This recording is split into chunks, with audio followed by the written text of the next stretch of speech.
Bagi semua.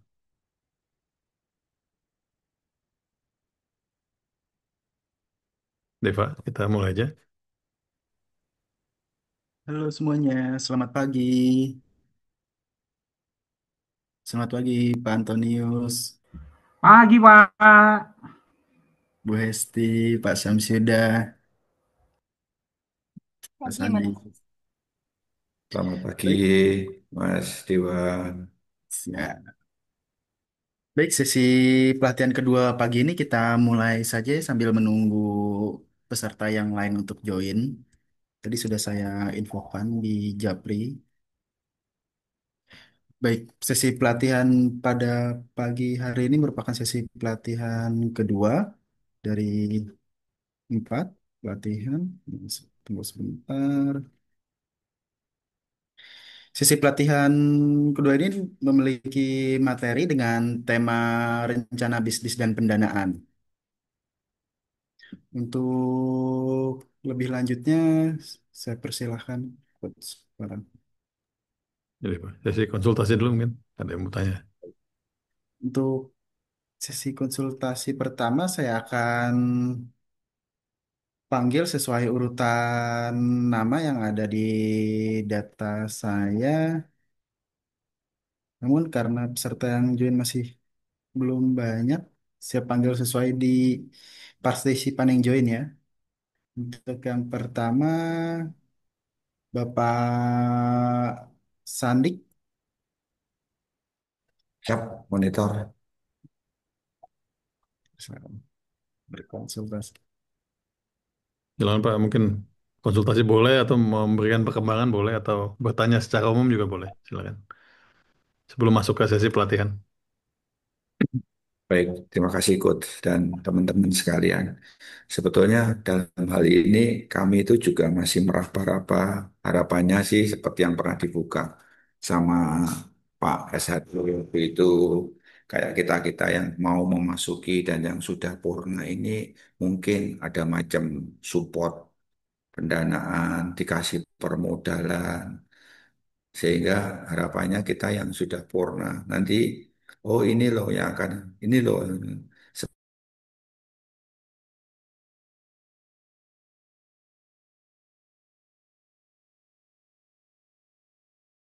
memang ada gambaran dari acara ini, nanti kami itu akan diberi apa, disupport apa, sehingga begitu kami lepas atau sudah tidak kerja lagi, kami sudah ada gambaran, kami sudah ada pijakan, kami sudah ada aktiviti yang akan disupport, baik mulai dari pelatihan, permodalan, dan lain sebagainya. Lebih banyak ke situ sih kami. Sebetulnya jujur aja kami lebih banyak menunggu apa sih nanti. Seperti itu ya yang mau saya sampaikan, Pak Coach. Terima kasih ya, Coach ya.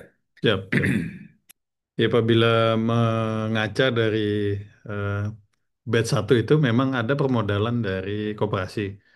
Eh, Nanti saya coba mintakan waktu khusus ya tentang apa permodalan koperasi. Yang saya dapat itu infonya ada permodalan diajukan ya ke koperasi, ada formnya itu nanti biasanya setelah itu konfirmasi ke saya, yang dikonfirmasi apakah bisnis plan sudah ada atau belum gitu ya. Lalu nanti sudah sesuai penggunaan atau belum, pokoknya nanti ada beberapa check mark gitu. Lalu saya juga mesti tanda tangan tuh. Setelah tanda tangan itu nanti dicairkan gitu ya, karena mereka juga infonya kan butuh keseriusan teman-teman untuk usahanya.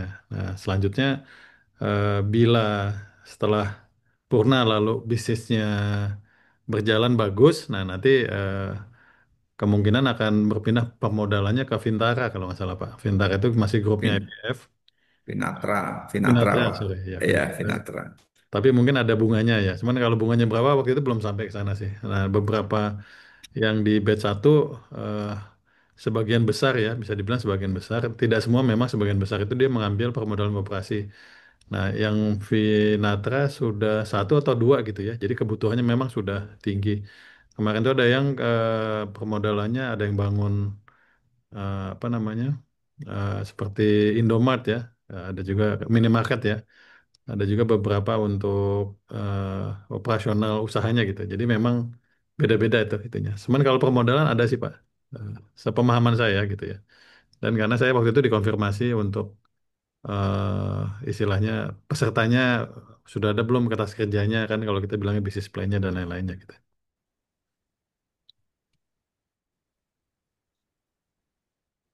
Begitu Pak. Baik, kalau boleh tahu, Coach, yang pernah, baik, kalau Pak Sandi, boleh tahu, saya Coach, yang pernah itu jalan putus-putus seperti ikut cakan atau tahu. sebentar. Deva putus-putus nggak? Baik, Enggak, Pak? kalau boleh tahu, Enggak, Pak. Silakan Pak. kalau boleh tahu, sampai berapa sih untuk permodalan yang dicairkan koperasi kayak itu, Coach, yang pernah jalan, Coach, kalau boleh tahu aja. Nah, saya jumlah pasti Putus-putus nggak tahu kayaknya. sih. Cuman setahu saya sih, Oh, karena katanya infonya tergantung tingkatan Pak. Ada ada ininya ya, ada rumusnya kalau nggak salah. Nanti saya coba tanya Pak Sujono, bisa menghubungi siapa? Kan kalau sebelumnya kan ketua koperasinya Bu itu tuh Bu Sri ya kalau nggak salah. Nah, kalau kalau nggak salah udah diganti Bu Srinya yang baru. Nanti saya tanyakan. Atau kalau Pak Sandi mau tanya, mungkin bisa tanya-tanya ke Bu Sri. Cuman nanti saya coba ini deh, saya coba boleh. ya Pak Sujono dengan Pak Sujono. Pengen tahu angkanya, ring berapa sih kayak gitu-gitu dulu awalnya. Ya ya. Info yang saya dapat itu nilainya itu kurang lebih dengan nilai pensiunannya Pak. Oh, baik, Setahu saya par ya gitu ya. baik, Nah, baik, par atau baik, mungkin baik, kalau baik, ditanya baik, topnya di atas itu. Jadi misalnya mungkin pensiunnya 100 gitu berarti dikasih plafonnya 100 gitu. Nah, jadi kalau yang misalnya lebih mungkin lebih ya. Cuman saya nggak terus saya nggak pernah baik, baik, mendalami angkanya. Cuman setahu saya seperti itu. Cuman saya selalu menyarankan baik. Terima kasih. pensiunan jangan dipakai Oke, semua dananya. Mungkin nanti sejumlah ini. baik. Terima kasih, terima Ya, kasih. Oke, biar dilanjut yang lainnya. ya, Sementara saya dulu gitu dulu. Terima kasih, Coach ya. ya Mas Andi. Nanti catatan saya coba ini ya minta waktu untuk mungkin Zoom selanjutnya dengan teman-teman apa koperasi ya mungkin bisa paparan. Saya infokan nanti ke Pak Sujono. Terima kasih. Baik, Silakan Deva. Baik, untuk peserta berikutnya bersama dengan Kak Ketut Pramiti, dipersilakan untuk open kamera.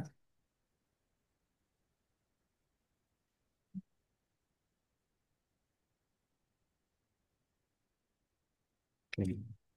Selamat pagi. Suaranya belum muncul, Mas. Mau di sini, Bu, suaranya masih belum muncul.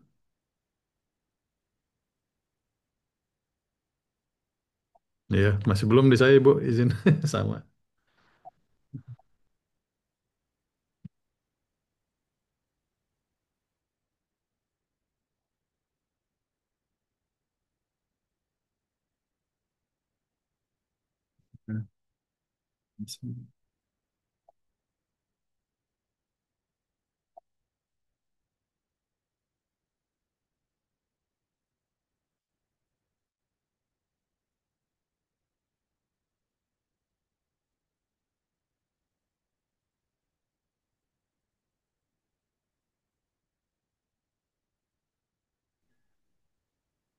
Sudah bisa, Ibu? Sudah masuk ya suaranya? Sudah, Ibu, sudah masuk. Mohon maaf saya agak terlambat. Iya, Ibu. Selamat pagi, Ibu. Dipersilakan dengan Ya, Coach Pak. Baran. Tadi Saran dan kawan-kawan semua.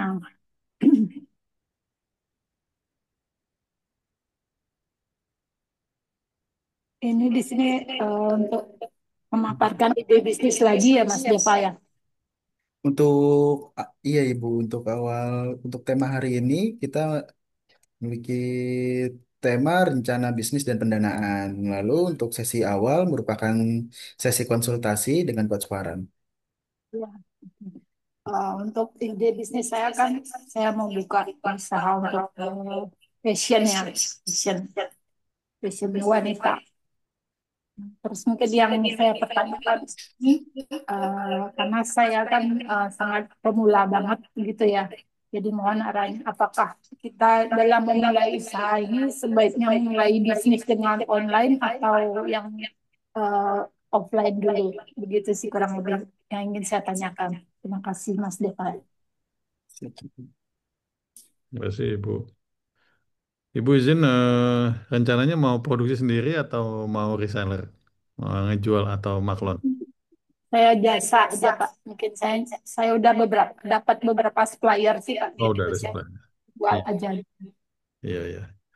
Kalau teman-teman sih online ya Bu. Eh, kita sarankan online. Eh, eh, karena kalau offline itu kecuali kalau Ibu mungkin mau masuk ke pusat sentra-sentra busana ya. Misalnya kayak mungkin kayak Tanah Abangnya atau mungkin kayak apa sih saya nggak bilang mall ya apa sih kalau sentra-sentra yang memang kayak Tanah Abang lah gitu ya. Di Iya. sentra Tengkulak gitu ya. Nah, ya, kalau itu memang disarankan buka offline. Cuma kalau ibu nanti nyasarnya langsung ke individu disarankan online. Nah, kalau online itu memang eh, kuncinya itu kurasi ya, maksudnya pemilihan produknya. Karena kan fashion ini kan cepat berubahnya ya. Mungkin lagi ngetren baju apa gitu atau warna apa gitu ya. Nah, lalu juga kalau boleh disasar eh, mau ke mana, misalnya ke anak muda gitu ya. Ada beberapa teman-teman atau binaan kita itu dia justru busana kerja, Ibu. Nah, Sama-sama. busana kerja wanita kan kadang-kadang juga lagi apa ngetren ya. Cuman atau busana apa namanya banyak juga busana muslim juga banyak ya. Memang disarankan memang kalau bisnis itu kan kita lihat demand tingginya seperti apa. Kalau yang bentuknya kaos-kaosan biasanya anak-anak muda yang motifnya itu yang memang kekinian atau yang misalnya kayak apa sih yang reject ya barang-barang reject. Teman saya juga kebetulan ada main barang-barang reject tapi branded ya gitu. Jadi kayak misalnya apa namanya H&M ataupun yang brand-brand tapi reject memang ya. Jadi ada cacatnya sedikit eh, dan harganya memang pada saat jualan online lebih murah gitu. Tapi tidak palsu karena kan di beberapa marketplace itu nggak boleh dia kalau palsu nanti kita kena di blacklist gitu. Nah, itu pemilihannya aja. Sisanya paling merek ya. Karena mereknya itu adalah online, berarti nanti merek toko. Ya, jadi apa fashion atau apa gitu. Nah, kalau marketplace, seperti biasa sih kita bisa pilih beberapa ya. Eh, Nanti sebenarnya bisa tanya nanti di ChatGPT kira-kira marketplace mana yang cocok gitu. Sisanya paling promo, apa, eh, nanti ada bikin konten ya influencer gitu. Nah, kalau skalanya besar, Ibu, misalnya kalau dianya banyak, nah bisa juga nanti pakai pola reseller gitu ya. Nanti reseller beli, nanti resellernya kembali lagi bisa juga dia offline ya kalau dia mau jualan di ada beberapa titik-titik offline ya, atau dia memang juga jualan online sendiri. Nah selain itu kalau mau coba juga bisa juga di kadang-kadang ya kalau harganya memang lumayan miring bisa juga buka di keramaian kayak bazar ataupun kayak CFD gitu ya. Nanti dia jadi bisa kan kadang-kadang suka ibu suka lihat kan suka ada kayak mobil gitu ya. Jadi Ya, mobil ya, dibuka belakangnya gitu ya. Nah, tapi ya, kalau bisa tetap tampilannya bagus gitu. ya, Nah, ya. itu memang enaknya kan tidak ada biaya sewa ya, paling ada biaya keamanan. Ya, itu betul. Mungkin karena di awal ya kita juga harus memperhitungkan cost gitu kan Pak. Iya, iya, iya, Jadi mulai banget gitu. Jadi supaya cost juga nggak terlalu tinggi. Dan kita juga iya, masih merintis gitu tahap awal banget gitu. iya. Sebenarnya Ibu kalau maklum paling enak ya. Nanti kalau mulai bagus sedikit, sebenarnya yang lagi lumayan naik daun itu parfum, Bu. Hmm. Parfum itu sebenarnya kalau kita produksi maklon itu biayanya kurang lebih ya 70.000 sampai 100.000 satu. Nah, itu Hmm. jualnya bisa 150, bisa 200.000. Jadi untungnya aja udah 50% eh, sampai 100% ya dua kali gitu ya. Nah, kalau kita belinya banyak gitu, sampai 1.000 gitu misalnya, itu modalnya bisa 60.000, Bu. 60.000, 70.000 gitu ya. Jadi kalau kita jualnya 70.000 aja udah ada untung 30%. Nah, tantangannya memang kita sendiri masih ngerti apa sih wangi-wangian ya. Kadang-kadang kan hidungnya kita beda sama hidungnya orang nih. Jadi buat kita enak, menurut orang nggak enak gitu. Nah, ada beberapa juga kalau parfum, mereka nyarinya yang memang mirip. Jadi ada juga parfum tuh mirip misalnya dengan merek-merek yang terkenal ya gitu. Saya nggak tahu kalau misalnya kalau parfum saya parfum cowok sih. Jadi dia pilih yang mirip, uang baunya mirip gitu. Nah, jadi nggak, karena saya berapa kali naik Citylink kan suka dikasih jualan parfum murah ya, tapi memang bentuknya bagus, tapi pas disemprot tuh kok baunya sedikit murahan gitu. Nah biasanya orang senengnya itu parfumnya baunya mahalan tapi Masih. murah gitu. Nah, Hmm. nah, Siap, biasanya siap. itu. Karena kalau baju itu memang tantangannya ibu kan ada ukurannya, ada size-nya. Nah itu juga PR tuh gitu ya. Tapi nggak apa-apa nanti coba didalami aja. Cuman kalau saran saya sih, kalau memang mau paling mudah bisa bazar gitu ya, CFD. Nah, karena kalau online juga nanti ada sedikit tantangan tuh. Mesti Ya, jelas ukurannya. Kalau kita bajunya, suppliernya baju-baju Eropa gitu, kan size-nya beda ya. Di kita S, iya benar. di dia S, di kita, di dia M, sorry, di dia S, di kita M gitu misalnya. Nah kalau merek lokal, ya S-nya malah lebih kecil lagi. Kalau saya ini nggak bisa beli baju lokal karena apa bahunya cukup, tangannya pendekan kadang-kadang. Jadi ya gitu. Makanya saya ada jarang beli baju tangan panjang karena suka kependekan gitu kadang-kadang. Mungkin nanti apa bisa di mix gitu ya Pak ya. Apa ada parfumnya juga cukup menarik juga tadi Ya. saran paparan itu. Parfum itu bisa maklum kan Bu, tinggal pilih merek nanti dia milihin. Jadi kita dipilihin mau apa namanya apa namanya itu botolnya mau yang mana, kotaknya mau yang mana nanti mereka sendiri bikinin. Tapi setahu saya memang minimum 100 kayaknya Bu. Jadi kalau modalnya misalnya 100.000 ya 100 kali 100.000 berapa tuh ya? 10 juta ya kurang lebih ya.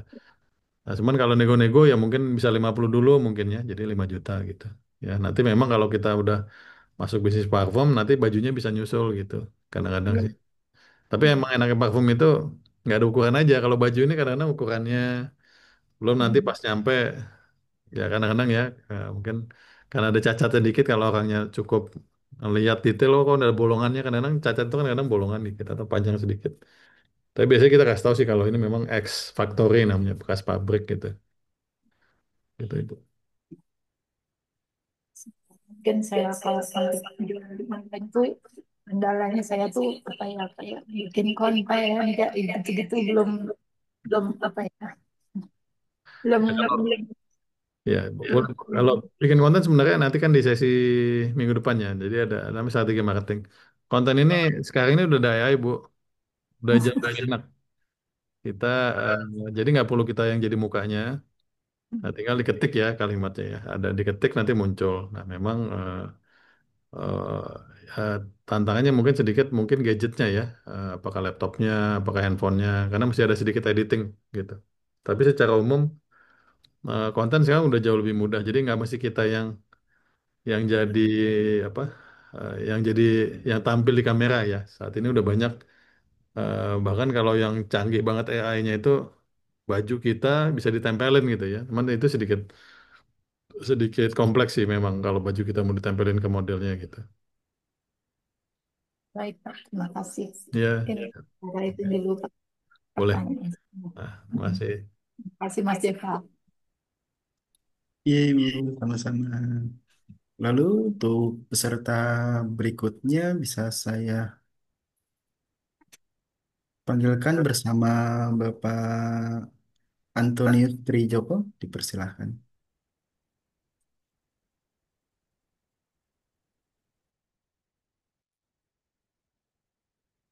Oke, selamat pagi. Sudah terdengar ya, Pak Devan? Sudah, Oke, sudah Bapak. pagi Pak Coach, Pak siap. Devan. Eh, Sorry, sesi pertama saya nggak ikut karena nggak apa, ada perlu di kantor lagi doa pagi juga. Cuman video sih udah saya tonton juga. Eh, ini perencanaan lagi ya, Pak, ya Coach ya. Bukan Bapak jadi di kita nanti sebelum sebelum sesi pelatihan ada sesi diskusi ya bisa juga Oh, pertanyaan. Bisa juga konsultasi, bisa banyak. Nah, setelah itu masuk materi. Materinya hari ini memang perencanaan dan permodalan, tapi materinya belum mulai. Jadi oh gitu ya. masih diskusi boleh, konsep usaha boleh. Secara umum sih diskusi umum. Terus umum aja ya. Ya kayak tadi Pak, saya lupa tadi Pak, itu yang mengenai pendanaan ya, terkait dengan Tarik. pinjaman dana koperasi itu tadi ya. Iya, iya. Kebenaran saya kan per tanggal 1, per 7 September kemarin juga fix eh, menyelesaikan wisuda dari VIP Group setelah melakukan MPP lah ya selama 6 bulan kemarin. Yang jadi pertanyaan saya kan permodalan itu perluasan lahan sih saya sebenarnya sih. Kalau untuk lahan sementara pengembangan daripada peternakan Ya sih sudah mulai dirintis, cuman untuk pengembangannya aja sih, penambahan dana aja, itu aja sih, Coach. Nah, masalah yang jadi kendala, bukan kendala sih ya. Pertanyaanku sih, pinjaman di koperasi itu untuk seluruh peserta diperbolehkan atau yang masih aktif? Karena kan tadi kalau saya dengar itu mengacu kepada DPA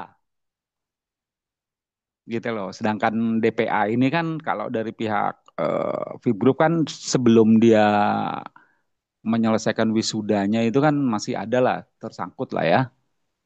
Teman kan kalau yang sudah selesai itu kan sudah di tangan eh, ex karyawan, maksudnya gitu sih. Apakah itu masih tetap di penyaluran dana dari koperasi tetap dilanjutkan atau sebatas hanya beberapa yang masih aktif saja? Itu aja sih, Coach. Iya, iya. Siap, siap. Kalau koperasi, kembali lagi nanti saya minta ininya ya, narsum eh, yang kebijaksanaan terbaru ya Pak. Kalau kebijaksanaan yang di batch 1 itu memang harus aktif Pak, masih menjadi karyawan. Lalu ada beberapa prosedur ya, biasa persetujuan dan lain-lain sesuai DPA. Nah, bila setelah purna, opsinya sih kalau waktu itu ada seperti dana CSR ya gitu ya. Nah, cuman jumlahnya dan lain-lainnya itu nanti perlu kita dalami. Opsi ketiga itu memang permodalan eh, yang biasa, jadi permodalan yang tadi Vinatra itu ya, itu kelihatannya yang paling dekat gitu. Oh, ya Setahu saya Vinatra seperti ya itu. lah familiar sih untuk dana sih. Cuman kalau Ya. yang JSR boleh juga sih itu kalau bisa sampai 200 jutaan itu. Ya, kalau CSR itu waktu itu tapi di batch 1 ya Pak, saya mesti tanya Oh lagi. gitu. Waktu itu ya Oh, itu memang ada bentuknya mirip-mirip apa namanya? eh, mirip-mirip koperasi ya, tidak dapat bunga, tapi memang eh, dipilih ya, diseleksi gitu kalimatnya ya. Nanti ada tim seleksinya gitu. Nah, karena waktu itu memang itu dipergunakan untuk UMKM waktu itu sih. UMKM itu berarti di luar karyawan ya gitu. Nah, cuman persyaratan prosedurnya saya waktu itu tidak mendalami karena saya lebih ke mendampingi si para UMKM-nya itu Pak Antonius. oh, siap, Boleh, siap. Oke, itu aja sih boleh. yang Nanti ada ganjelan sedikit. siap, siap. Coba nanti ingetin aja ya di sesi ketiga mungkin ada dari tim FIF gitu ya, mungkin sedikit menjelasin hal pendanaan ataupun opsi-opsi lainnya gitu deh Pak. Oke, baik, baik. Siap. Itu aja, Coach. Oke. Terima kasih Oke. waktunya.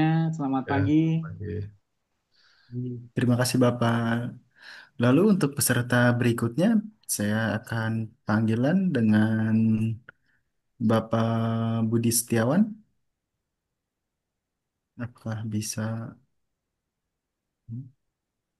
Oh ya Dewa mungkin sambil menunggu, tolong diingetin isi pretest ya, pretest yang ada di Ya, komputer.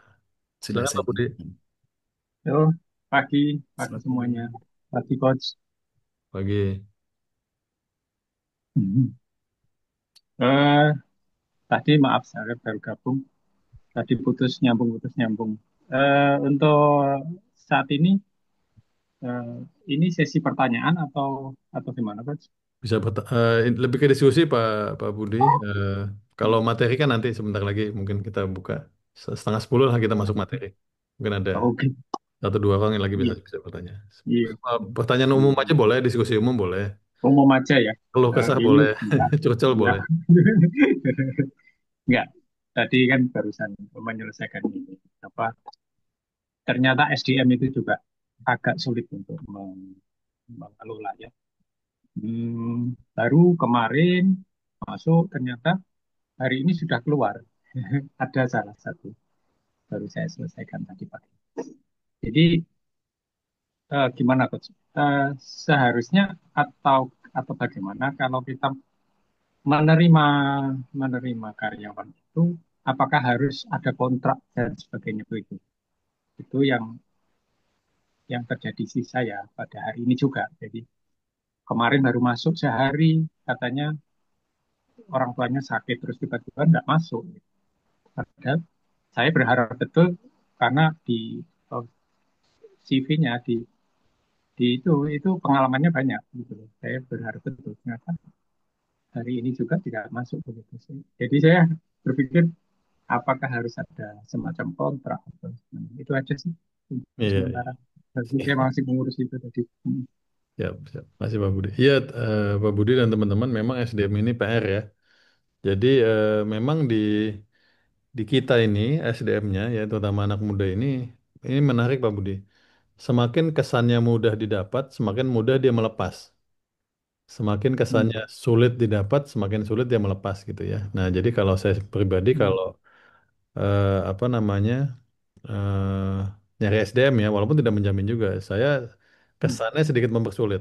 Jadi misalnya, ayo coba bikin tes dulu gitu ya. Jadi kita lakukan hal-hal yang mau melihat dia ini serius apa tidak ya. Kadang-kadang kita bikin tes, tes sederhana aja ya.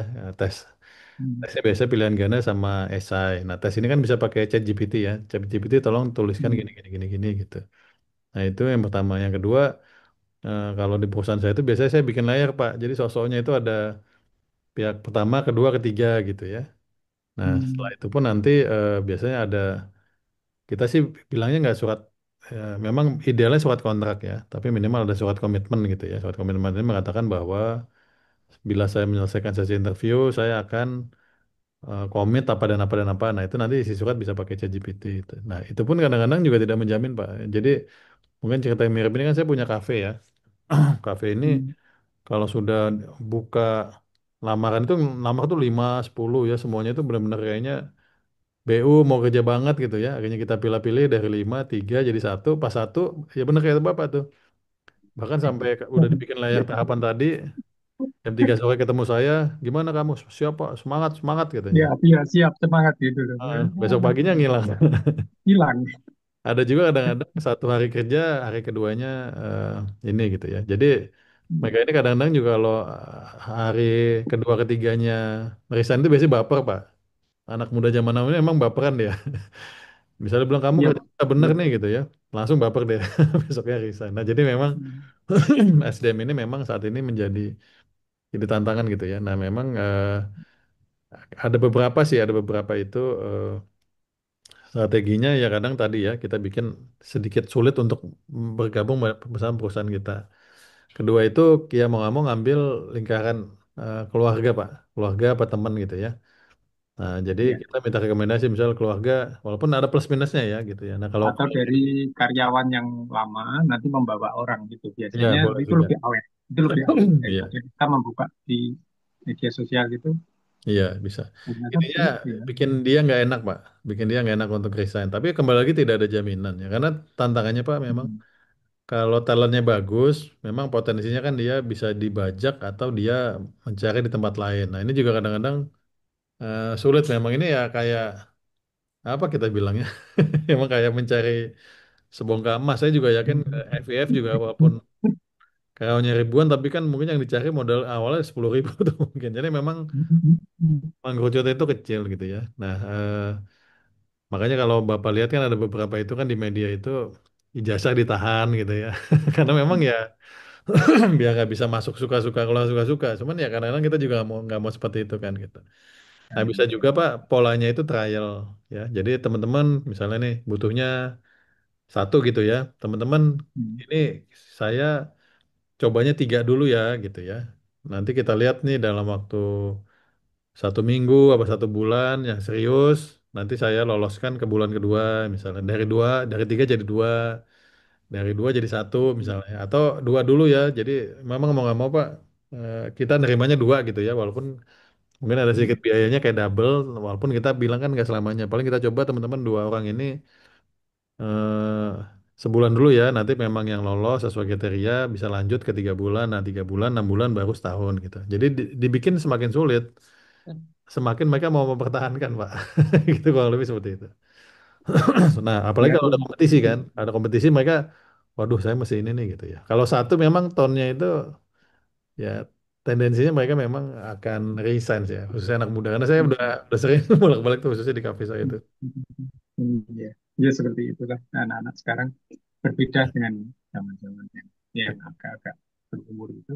Iya, iya, Cara berpikir juga berbeda, kemudian cara bicaranya juga berbeda, cara iya, menghadapi mereka pun kita harus berbeda juga. iya. Baperan benar baperan banget. Baperan Pak, kita karena saya Sip, Karena kan sip, grupnya sip. banyak. Kita kadang-kadang WA Sabtu tuh nggak dibales gitu ya.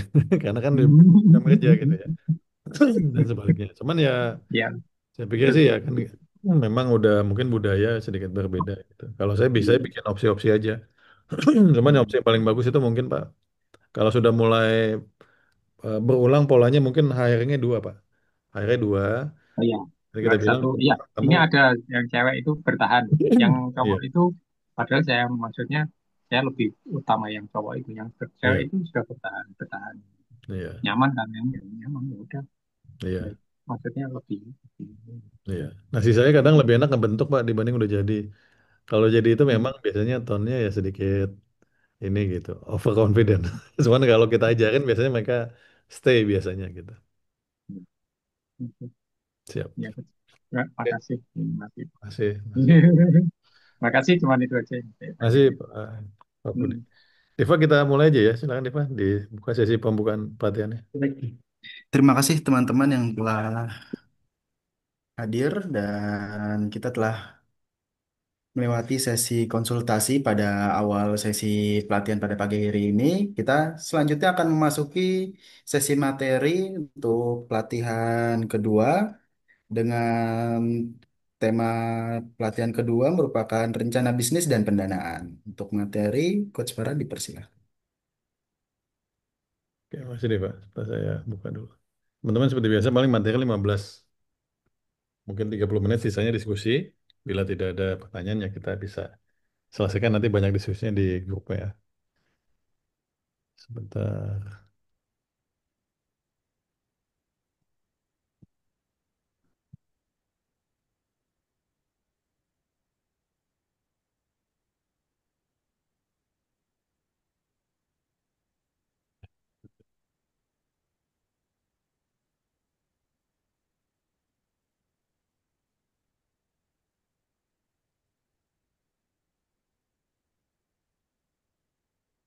Deva terlihat ya. Terlihat, Pak. Oke, siap. Saya mulai ya. Oke, Assalamualaikum warahmatullahi wabarakatuh. Selamat pagi, teman-teman. Mungkin langsung aja ke materinya. Jadi, materi hari ini adalah rangkaian dari materi kita yang pertama. Jadi, kalau materi yang pertama lebih ke seputar bisnis di awal, materi kedua ini mulai fokus ke rencana bisnis dan pendanaan. Nah, tadi sudah ada beberapa pertanyaan seputar pendanaan. Nanti di sesi ketiga, Deva nanti tolong ingetin, kita coba ajak teman-teman FIF khususnya di koperasi untuk menjelaskan tahapannya dan apa pertanyaan bisa menjawab pertanyaan seputar pendanaan. Nah ini teman-teman kita ada ngebahas 10 ya jadi komponen rencana bisnis apa saja. Nah 2 minggu lalu ya pada saat kita melakukan sesi eh, coaching klinik ya ataupun sesi coaching teman-teman harapannya sudah bisa apa, me- mendetailkan ya ataupun memilih bisnisnya apa ya. Yang kedua mereknya apa. Yang paling penting itu dua itu aja dulu ya. Nah, tapi teman-teman jangan khawatir ya. Kalau nanti di perjalanannya mau bisnisnya rubah juga silahkan. Intinya pilih salah satu. Kenapa pilih? Karena setelah itu kita akan mulai masuk ke rencana bisnis. Nanti juga kita ada kertas kerja, setelah itu ada pendampingan ya. Nanti dalam perjalanannya ternyata mau rubah atau mau tambah ataupun ada ini nggak apa-apa gitu. Minimal teman-teman sudah memahami tahapannya. Ya. Nah, selanjutnya kita nanti akan bahas tentang pasar dan pesaing, gitu ya. Lalu kita akan bahas tentang proyeksi keuangan, rencana pemasaran dan strategi, lalu sumber-sumber pendanaan, proposal pendanaan, gitu. Ya, jadi itu. Nah, kita mulai masuk. Nah, ini jadi lebih detailnya ya. Nanti saya langsung masuk di materi aja. Ya, ini bab 6 ini. Ya. Nah, jadi teman-teman, yang pertama kita mulai menyusun visi dan misi ya untuk bisnisnya ya. Nah, visi misi ini tergantung teman-teman sendiri itu omsetnya mau seberapa dulu. Jadi mau bisnisnya skala mikro, ya. Mikro itu kalau UMKM itu mikro kecil menengah, skala kecil atau skala menengah gitu. Biasanya kalau skala mikro ini visinya ya sederhananya seperti ini ya, memiliki bisnis sendiri, istilahnya mau menjadi pengusaha tulen gitu, pengusaha full time gitu ya. Nah, misinya biasanya memang masih internal ya, jadi mencari peluang, membuat produk, aktif pemasaran dan sukses jualan ya. Target omset 300 juta per tahun ya. Jadi teman-teman lihat nih, Jadi kalau visi itu lebih besar kalau misinya sudah mulai ada angkanya ya. Nah, nanti kalau skala kecil, visi yang pertama adalah ya tambahan yang visi skala mikro sama pelanggan puas. Nah gitu. Nah ini kenapa pelanggan puas? Karena kalau sudah puas dia akan beli lagi gitu ya. Nah misinya, nah ini tadi mungkin Pak Budi ya, tambah produk, tambah jaringan pemasaran, tambah karyawan buat fasilitas produksi, tambah supplier, tambah permodalan, target omset 2,5 M per tahun. Ya, ini contoh aja ya. Nah, kalau skala menengah seperti apa? Nah, kalau skala menengah biasanya sudah mulai masuk ke B2B ya. Jadi pasarnya misalnya pemerintah, pasarnya mungkin luar negeri bahkan ekspor gitu ya. Nah, Mohon misinya apa izin ya? Pak, PPT-nya masih belum pindah Pak, masih di um, Sebentar, sebentar. Suka gini sekarang nih kayaknya ya, Zoom. Dulu enggak, Pak. iya. Sekarang gimana? Oke, sudah masuk Pak. Nah, sudah bisa pindah Pak. Ini ini tulisan apa? Kapan perlu visi misi ya? Yang ini visi misi Pak, visi misi dan bisnis. Lalu pindah ke slide 62. Ya, ya. Oke, terima kasih deh, Pak. Ya, jadi ini saya ulang kembali. Jadi visi misi itu pada dasarnya dikaitkan dengan target omset kita ya. Sama sebenarnya target pasar ya. Jadi ini aja dulu ya.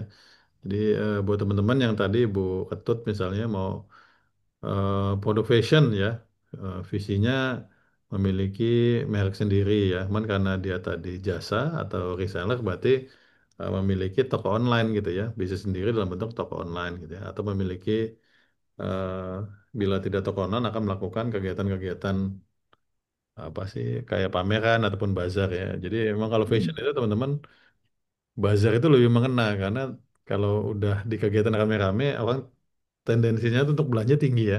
Nah, tinggal ditambahin aja diskon besar-besarannya gitu ya biar biar bisa menarik. Tapi diskon juga nanti masih hati-hati agar tidak nanti malah mengurangi keuntungan gitu. Ya selanjutnya adalah ini kita bilangnya 4P ya. Jadi teman-teman setelah punya visi misi kita bikin turunannya itu adalah 4P. Yang 4P ini produk, price, place, sama promotion gitu ya. Nah, jadi kalau produk ini yang pertama memang produknya kita apa nih, kelebihannya apa ya. Nah, ini penting ya. Nah, kalau produknya dalam bentuk jasa berarti yang dibedakan layanannya apa gitu ya. Misalnya tadi Bu Ketut misalnya bajunya baju baju wanita gitu ya. Kelebihannya apa? Kita kekinian gitu ya. Dan ada juga saat ini baju-baju itu yang dilihat itu bukan kekiniannya tapi size-nya. Jadi ada tuh namanya Superboy kalau nggak salah ya bajunya. Jadi mereknya ya. Jadi nanti dia memang menjual khusus XXL sama XXXXL gitu ya. 4XL bahkan ya. Jadi dia menyasar itu ke mereka yang size-nya sedikit besar gitu. Nah, jadi ada juga beberapa memang yang petit ya. Petit itu yang kecil ya gitu. Jadi produk itu pembedanya tidak hanya desain, tidak hanya model, ya, tidak hanya apa penggunaannya, tapi kadang-kadang size pun bisa menjadikan pembeda gitu ya. Jadi memang produk itu harus ada pembedanya deh gitu ya, gitu. Nah yang kedua harga ya. Nah kalau harga ini memang teman-teman sama seperti saat ini teman-teman lihat harga ini masih ada beberapa. Jadi ada harga harga pasar ya, ada harga khusus, harga reseller ya, harga keluarga, ada harga temen ya. Gitu. Jadi teman-teman masih menghitung. Nah, menghitung harga itu adalah harga yang paling rendah itu sudah masuk minimum margin. Jadi kalau tanya idealnya teman-teman margin terendahnya itu adalah 30% ya. Kalau bisa dibuka dengan 50% marginnya. Jadi kalau modalnya 100.000, misalnya platformnya 100.000 tadi ya, bukan tuh, jualnya itu 150 gitu, minimum ya. Nanti diskon-diskon bisa 20.000. Berarti minimum di kita adalah 130.000 diskon bisa 20%.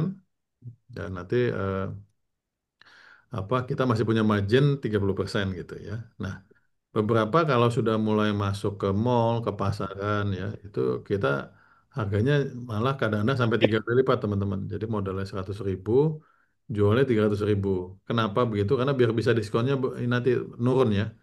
Jadi mungkin diskon pertama 30%, diskon kedua 50%, diskon ketiga bahkan 100%. Enggak, maksudnya bisa setengah harga gitu ya. Nah ini kalau di mall itu memang biasanya harganya harga tinggi. Jadi kalau teman-teman lihat kok diskonnya berani gede banget sampai 70% ya, karena memang modalnya 30% gitu ya. Nah, jadi harga ini penting. Kalau saya selalu filosofi saya yang saya sering ajarkan ke teman-teman adalah patok harga setinggi-tingginya, beri diskon sebesar-besarnya gitu ya. Nah, ini menarik karena semua konsumen itu kalau sudah kena diskon itu memang senang gitu. Nah, selanjutnya adalah promotion ya, promosi di sini ya. Nah, kalau promosi ini sedikit berbeda dengan harga ya teman-teman ya. Jadi kalau harga kan ada diskon, kalau promosi ini tidak selalu dengan harga. Promosi ini bisa free ongkir ya, bisa bonus tambahan, bisa ada apa apa namanya itu 7 hari uang kembali gitu, money back guarantee. Jadi bisa banyak tuh ya. Jadi buat teman-teman promosi ini eh, sifatnya itu adalah eh, istilahnya eh, alat ya, tools yang kedua setelah diskon gitu ya. Jadi pertama diskon, kalau diskon masih belum nendang dikasih lagi tambahan-tambahannya gitu ya. Kadang free delivery, kadang packing gratis. Jadi kalau teman kalau misalnya beli buat kado, oke deh, boxnya gratis atau apa gitu. Nah yang keempat place ya. Ini place ini saat ini selalu menjadi tantangan teman-teman UMKM ya. Karena Indonesia kan luas sekali ya. Kita nggak usah ngomongin Indonesia, kita ngomongin Jawa aja udah masih luas. Kita ngomongin Jakarta aja udah luas gitu ya. Jakarta Timur sama Jakarta Utara aja udah jauh gitu ya. Belum kalau kita ngomongin Jawa Barat ya. Bogornya, Depoknya itu adalah ujungnya Jawa Barat, ujung lagi di sana mungkin sampai di mana tuh? Sampai di Garut kali ya. Bisa jarak 7 jam gitu. Ya ini jadi PR ya. Emang tempat ini ideal nanti teman-teman bikin yang namanya bisa cabang, bisa reseller, bisa distributor gitu ya. Karena tempat ini memang kadang-kadang kita sudah mau beli tapi jauh gitu ya. Ini jadi PR memang ya. Nah, terutama produk-produk fashion ya tadi seperti saya informasikan ke Ibu Ketut, memang idealnya punya mitra-mitra ya gitu.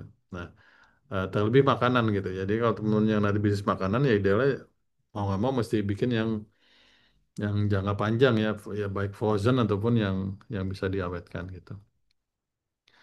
Nah, selanjutnya adalah analisa pasar ya. Jadi tadi bila sudah tahu produknya mau apa, kelebihannya apa, nah, lalu kita lakukan segmennya. Jadi segmennya ini teman-teman selalu cuma tiga ya, B2C, pembeli langsung, teman, tetangga, saudara. Lalu B2B ya, perusahaan gitu ya, kampus juga boleh. Lalu B2G ya, pemerintah. Sorry, tadi konsumen, perusahaan, dan pemerintahan gitu. Nah, jadinya setelah tahu segmennya apa, lalu kita targetkan. Nah, targetkan ini sudah individu ya. Jadi misalnya saya kenal di pemerintahan ini Pak Camatnya gitu ya, atau Pak Lurahnya gitu ya, misalnya gitu ya, atau bagian pembeliannya atau siapa gitu ya. Nah, setelah kita tahu, jadi yang nomor dua ini target pelanggan ini jadi tidak hanya posisi ya, jadi harus ada namanya, nama teleponnya bahkan. Intinya harus ada kedekatan ya. Bila sudah dekat, baru kita posisikan penawarannya apa. Jadi kita mau nawarin apa nih gitu ya. Penawaran ini bisa dalam bentuk brosur, bisa dalam bentuk proposal, bisa dalam bentuk demo atau sampel gitu ya. Nah, kalau kalimatnya zaman now tuh bilangnya freemiumnya, jadi free dulu nanti ada yang berbayarnya atau free trial. Eh, apa sih coba dulu kalau senang baru beli gitu ya. Kayak kalau kalau makanan biasanya sampling gitu ya. Kalau teman-teman mungkin jasa hukum ataupun nanti jasa pelatihan ataupun jasa lainnya ya kita kasih dulu yang pro bononya yang gratisan nanti baru bisa di iniin gitu ya. Nah, jadi kalau udah mulai lebih detail lagi nih, strategi pemasaran apa saja sih yang ditargetkan ya? Biasanya dimulai dengan geografisnya gitu ya. Memang disarankan teman-teman pakai radius kilo aja dulu ya. Mungkin di awal-awal bulan mungkin radiusnya mungkin ya 20 kilo, 30 kilo gitu ya.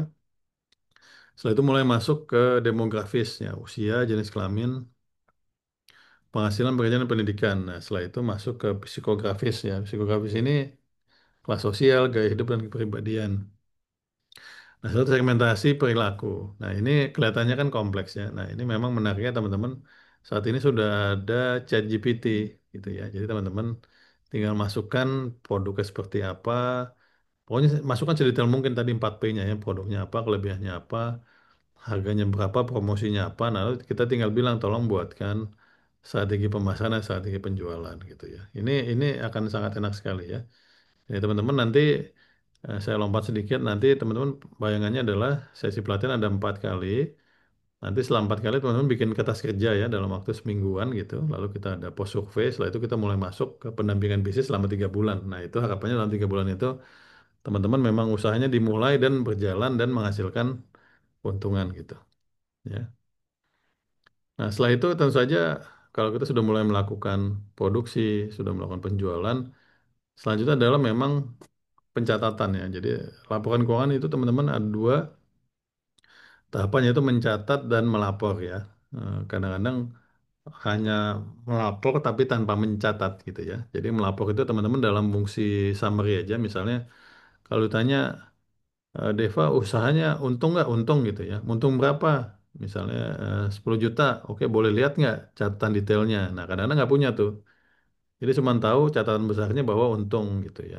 Nah kadang-kadang malah ngelihatnya dari rekening aja. Jadi rekening itu kan suka terlihat akhir bulan itu saldonya berapa. Jadi beberapa pengusaha itu pemula biasanya keuntungan itu ngeliatnya paling bawah aja tuh. Di bawahnya ada berapa ya itu untungnya gitu ya. Kalau misalnya di BCA atau di Bank Mandiri gitu ya. Nah jadi kalau ditanya manajemen keuangan itu untuk apa ya tentu saja untuk melihat biaya-biaya apa saja sudah kita keluarkan ya. Pendapatannya dari mana aja ya. Jadi segmen pasarnya itu seperti apa. Nah setelah itu kita bisa mengukur laba atau keuntungan. Nah, laba keuntungan itu nanti teman-teman akan diputar lagi sebagian itu untuk pemasaran dan penjualan ya. Jadi sebenarnya putar-putar aja tuh dia. Nah, pemasaran penjualan kalau ditanya idealnya itu 10% teman-teman ya dari harga jual. Jadi kalau jualnya misalnya 100.000, 10% itu untuk pemasaran dan penjualan. Nah, terus 10.000 kan kecil ya. Cuman kalau dikali 1.000 unit jadinya kan 10 juta gitu contohnya. Ya. Nah, selanjutnya adalah kita melakukan analisa pasar dan pesaing ya. Nah, jadi memang paling penting ini riset ya. Nah, saat ini kembali lagi teman-teman dengan adanya ChatGPT, riset ini jauh lebih mudah ya.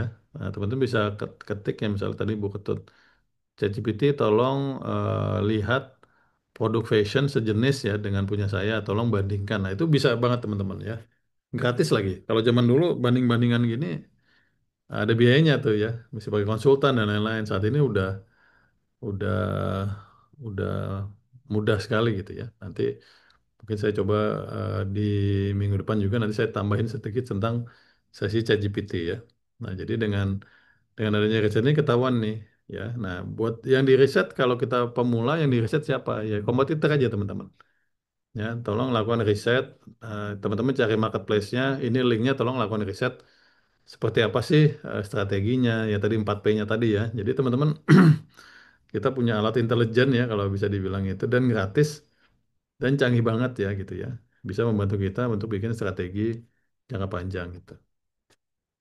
Nah, tentu saja kalau SWOT saya yakin teman-teman udah sering terpapar ya dengan SWOT ini. Setelah itu selain kita juga ngintip istilahnya produk ataupun jasanya pesaing kita ya kita juga mesti mendalami punya kita sendiri ya. Jadi kita lihat strength-nya ini apa ya. Nah, ini SWOT juga sebenarnya bisa bisa dengan ChatGPT ya. Tantangannya teman-teman mesti mesti sedikit apa, memberikan informasi detail sebelum ChatGPT bisa membuat sebuah SWOT untuk teman-teman. Jadi S yang pertama ada strength, kelebihannya apa ya, weakness, W-nya itu weakness, kelemahannya apa, O-nya itu opportunity, threat-nya itu apa ya. Nah, threat ini tidak selalu dari pesaing, bisa juga dengan kondisi misalnya nih teman-teman jualannya di CFD. Tapi kalau lagi demo otomatis kan nggak bisa jualan CFD gitu. Jadi threat-nya itu malah demo walaupun ya sebenarnya nggak ada hubungan sama demo. Tapi yang terjadi adalah kalau kalau terjadi demo kan nggak bisa jualan gitu ya. Jadi ini jadi memang selalu ada yang namanya threat seperti itu. Ya. Jadi ini kembali lagi saya sangat sarankan teman-teman nanti mulai klik ketik ya, termasuk nanti tentang merek, tentang ide bisnis ya. Nanti mungkin di sesi ke apa ke pelatihan ketiga saya tambahkan tentang ChatGPT.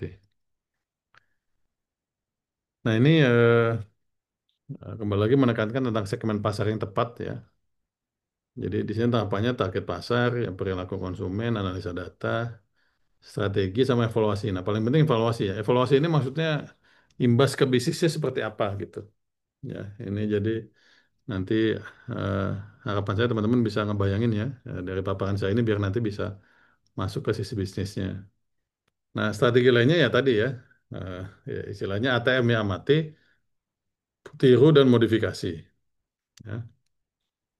Nah, tantangannya adalah kalau kita bisa monitor ataupun ngintip tokonya tetangga, berarti otomatis tetangga juga bisa ngintip toko kita. Ya, ini tidak bisa dihindari ya teman-teman. Makanya jangan pernah khawatir terhadap kompetisi.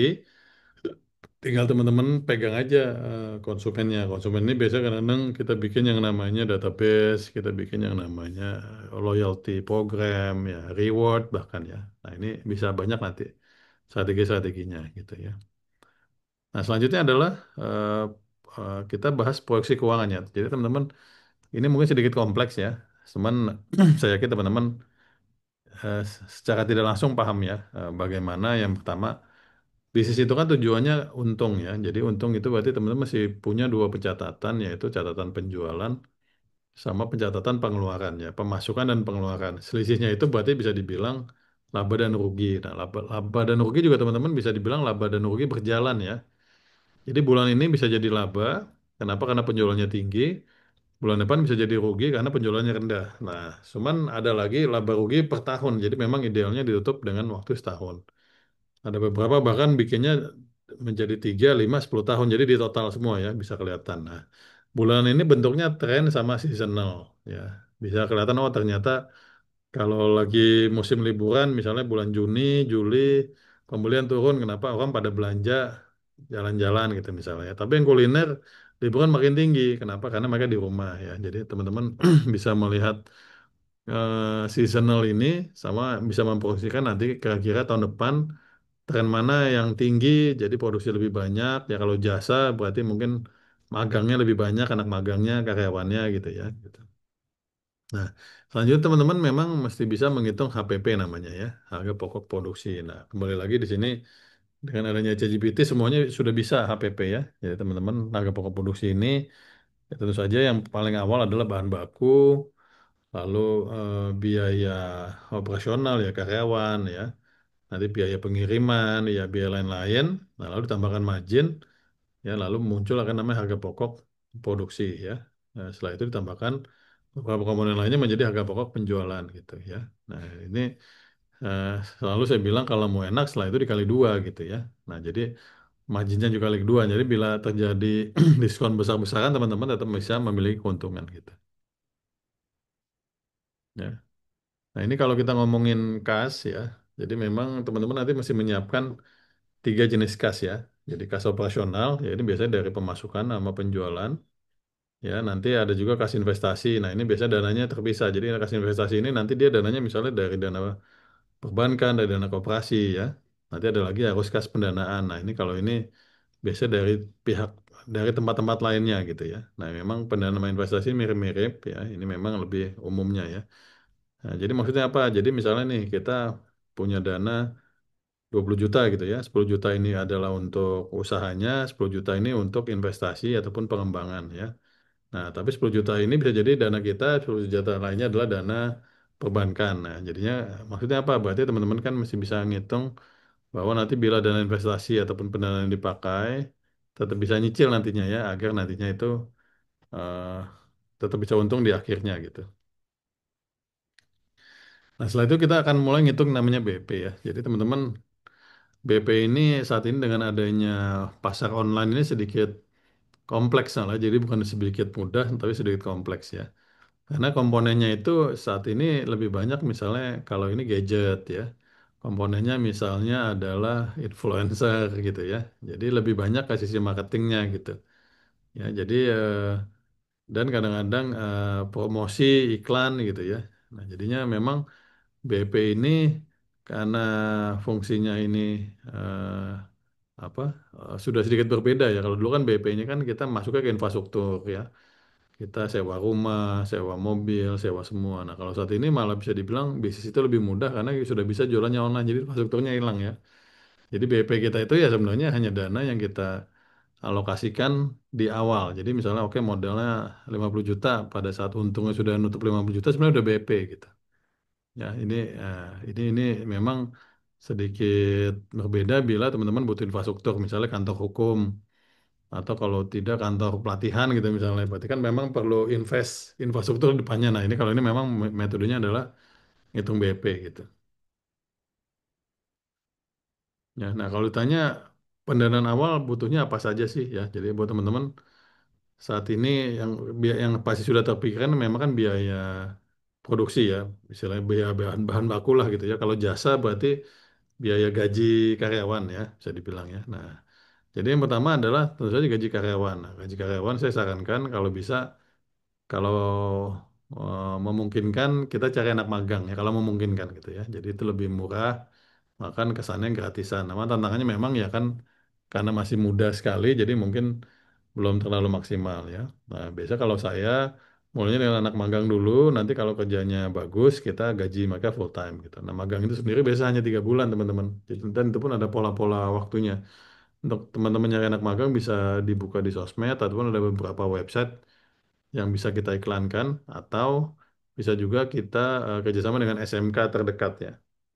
Nah, selain itu biaya operasional ya. Biaya operasional itu bisa dengan ya listrik, mungkin sewa kendaraan dan lain-lainnya ya. Nanti ada biaya pemasaran, ya iklan dan lain-lainnya.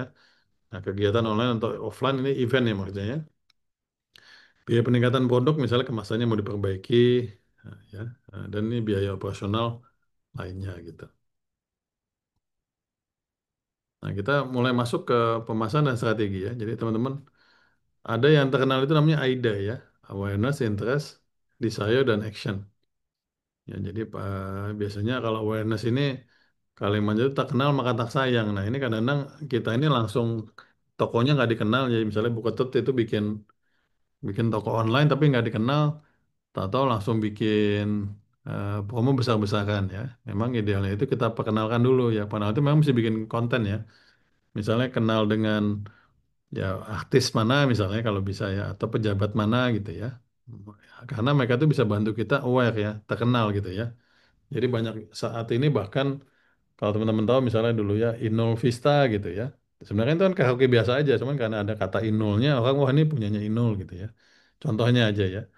Lalu ada beberapa restoran itu misalnya kerjasama dengan Rans Cafe gitu, misalnya punya Raffi Ahmad misalnya ya. Jadi memang beberapa dari pengusaha kita itu untuk membuat cepat viral ataupun terkenal itu dia pakai artis ya. Nah ini kalau teman-teman juga ada kenal dengan artis-artis ataupun apa ya bisa diajak collab ataupun teman tetangga saudaranya bisa ya. Nah setelah dikenal kita mulai bikin interest. Nah interest ini biasanya dengan 4P tadi. Oh kelebihan produknya apa, lokasinya di mana gitu ya. Nah setelah itu kita masuk desire. Nah desire ini belum mulai masuk ke promosi ya. Promosi, diskon dan lain-lainnya. Setelah itu action ini transaksi gitu ya. Jadi buat teman-teman ini semua ada tahapan-tahapannya itu ya. Nah, nanti materinya juga nanti akan ada di kertas kerja yang mana teman-teman harus bikin sebelum masa pendampingan. Nah, selanjutnya adalah merek ya. Kita sudah bahas kemarin kira-kira mereknya seperti apa ya. Jadi teman-teman merek ini penting ya. Ada beberapa mungkin yang bau-bau luar negeri kayak Jepang, misalnya Amerika, bahkan Eropa, yang nama-nama Latin kadang-kadang ya. Kalau yang kantor hukum biasanya pakai nama-nama yang ada sisi-sisi apa namanya Portugis gitu ya nama-nama kantor hukumnya tuh yang padahal sebenarnya nama Sumatera Barat kan juga mirip Portugis ya. Jadi kita nama ini penting ya. Nah, muncul identitas ya kembali lagi memang identitas ini bila memungkinkan itu kita tidak sama kalau bisa ya gitu ya. Cuman saat ini kan juga sudah banyak yang mirip misalnya ada Alfamart, Indomart ya walaupun kesamanya di martnya gitu ya. Nah, jadi memang nama ini butuh waktu teman-teman. Kembali lagi silakan gunakan ChatGPT. Bisa bertanya ke ChatGPT apakah nama ini pasaran apa enggak gitu ya. Nah, setelah itu nanti nama ini bila sudah besar ini juga nyambungnya adalah kalau kita nyari karyawan, kalau merek kita terkenal, biasanya karyawan lebih senang gitu. Selanjutnya adalah kita mulai masuk nanti sosial media ya. Jadi teman-teman nanti ada materi khusus yaitu digital marketing. Ya, digital marketing itu pada dasarnya ya media sosial ini sebenarnya media para individu ini berinteraksi ya.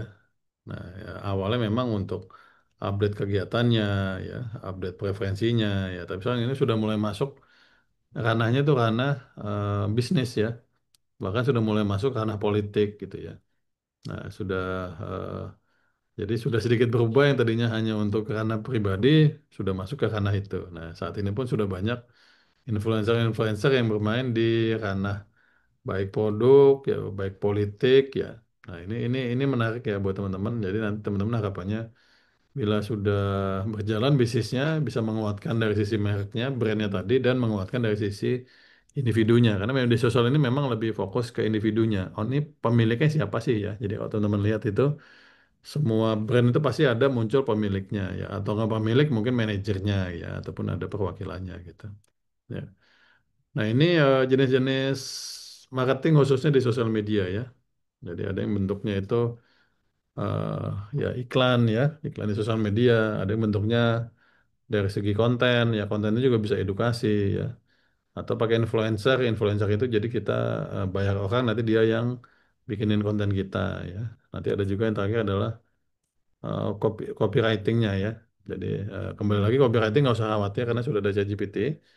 Jadi nanti saya coba sedikit masuk ke ranah ChatGPT ya nanti insya Allah di sesi pelatihan ketiga gitu. Ya selanjutnya adalah harga ya teman-teman. Ya balik lagi mulai dari mana sih ya sebenarnya dari target pasarnya teman-teman teman-teman nyasarnya yang mana ya.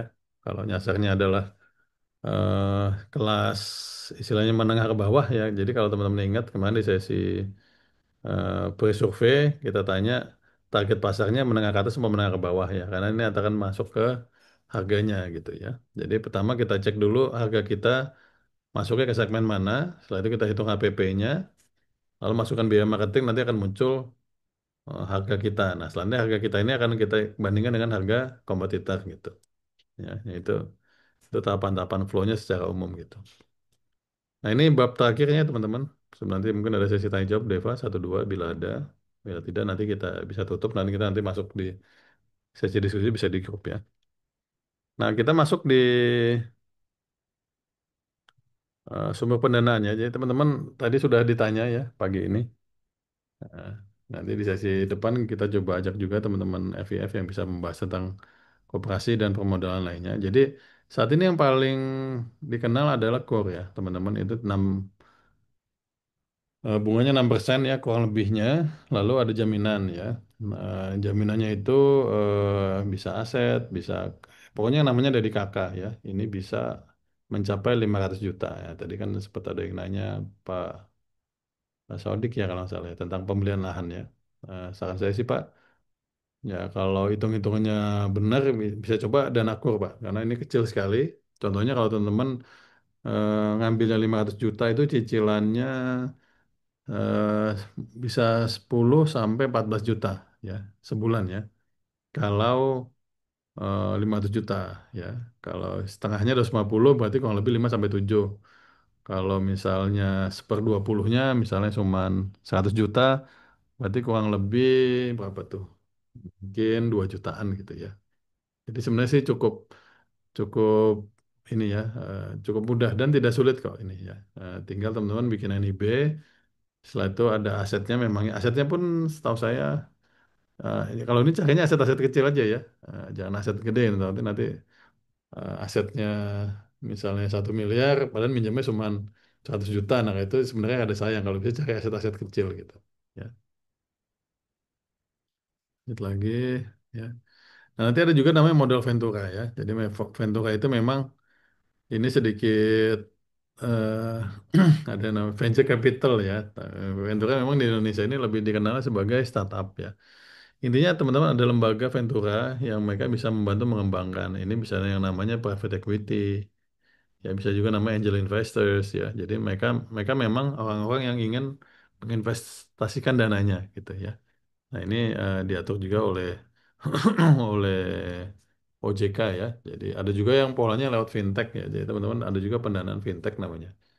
Ya nanti karena ini sangat spesifik nanti mungkin kita akan masuknya di sesi pada saat konsultasi one on one ya. Jadi buat teman-teman nanti pada saat sesi pendampingan setiap bulan akan ada sesi one on one ya. Jadi kayak mungkin sesi coaching klinik kemarin dilakukan kita selama 3 sesi ya. Teman-teman yang memang kebetulan di Jabodetabek nanti mungkin kita one on one itu bisa bertemu langsung sambil ngeliat usahanya atau bisnisnya teman-teman gitu. ya. Nah, opsi lainnya ya eh, kita juga bisa dana pribadi ya, dana pensiun juga bisa. Keluarga terdekat, nah, kalau keluarga terdekat memang ya mesti dipastikan bisnis jalan dulu. Nanti takutnya kalau nggak jalan nanti terjadi konflik ya. Nah, jadi banyak sekali ya.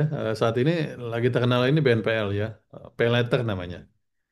Nah, Pay Later juga menarik teman-teman nanti belanjanya misalnya di marketplace, nanti nyicil dengan marketplace. Jadi sekarang ini memang pendanaan ini modelnya sudah aneh-aneh ya. Jadi kita nggak dikasih dana, tapi kita dikasih cicilan.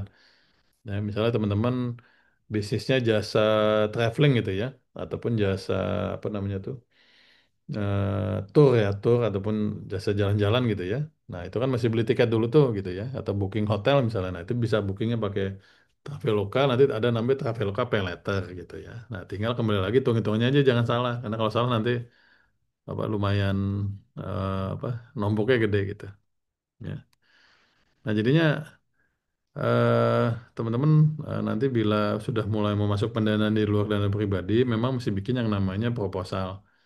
Nah, proposal ini bisa dalam bentuknya profil bisnis, sama nanti kalau bahasa kerennya sih pitch deck ya, gitu. Nanti dilihat seperti apa bisnisnya, potensi pertumbuhannya seperti apa ya, bagaimana dengan SWOT-nya, resikonya ya, lalu kualitas founder juga penting ya, founder ini pendirinya ya, ya ujung-ujungnya kan individu-individunya ini kita kita mesti kasih lihat ya.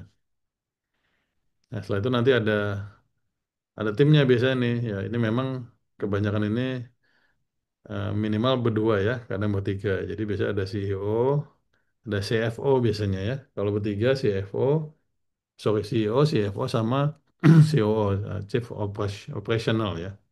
Jadi ada direktur utama, direktur keuangan sama direktur operasional ya. Ini memang kembali lagi teman-teman nanti di bisnisnya ini di akhir sesi pelatihan keempat teman-teman diminta bikin apa namanya PT perorangan ya gitu. Itu murah kok 50.000 gitu biar teman-teman sudah bisa sama nanti bikin NIB gitu.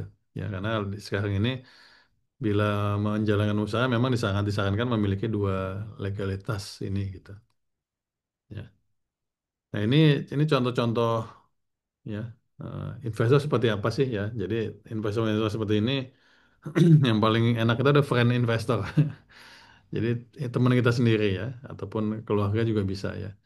Nah, tapi investor ini juga modelnya banyak. Nah, jadi dulu ada yang bertanya ke saya di sesi satu, apakah mungkin ya kita tidak melakukan bisnis tapi bekerja sama, jadi kita invest ya. Jawabannya memang sangat memungkinkan. Bila teman-teman mau melakukan langkah itu, disarankan teman-teman yang memegang kendali dananya gitu ya. Jadi teman-teman masukin dana misalnya 50 juta atau 100 juta, teman-teman yang mengendalikan ya, yang mencatat, yang mengeluarkan gitu ya. Karena kalau dikasih langsung mereka yang ngelola sih tendensinya biasanya sedikit beresiko gitu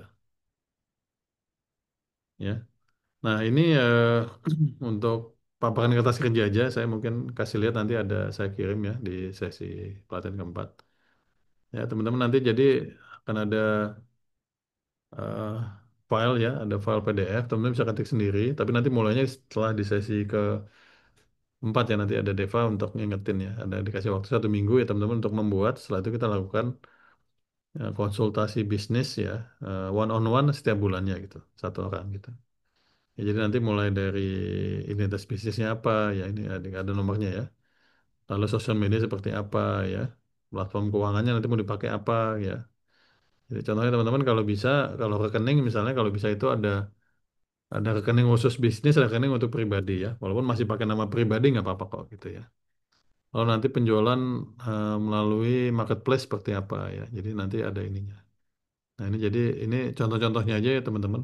Nanti ada beberapa pertanyaan. Ini sih jawab seadanya aja ya, semaksimal mungkin ya. Nanti kalau masih bingung, nanti akan masuk di sesi konsultasi bisnisnya. Jadi memang metode kita tidak istilahnya teoritis, tapi apa namanya aplikatif ya. Jadi teman-teman isi, nanti setelah itu akan ada review ataupun diskusi di sesi one on one-nya. Kurang lebih seperti itu, Deva.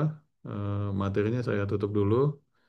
Silakan bila teman-teman masih ada pertanyaan, boleh ataupun mau diskusi secara umum, ya. Eh, Satu dua mungkin bila tidak ya kita bisa tutup gitu. Silakan Eva. Baik, apakah dari teman-teman ada yang ingin bertanya? dari paparan materi yang telah diberikan oleh Coach Farhan tadi. Jika ada yang ingin bertanya, dipersilakan untuk open mic dan open kameranya. Dari teman-teman,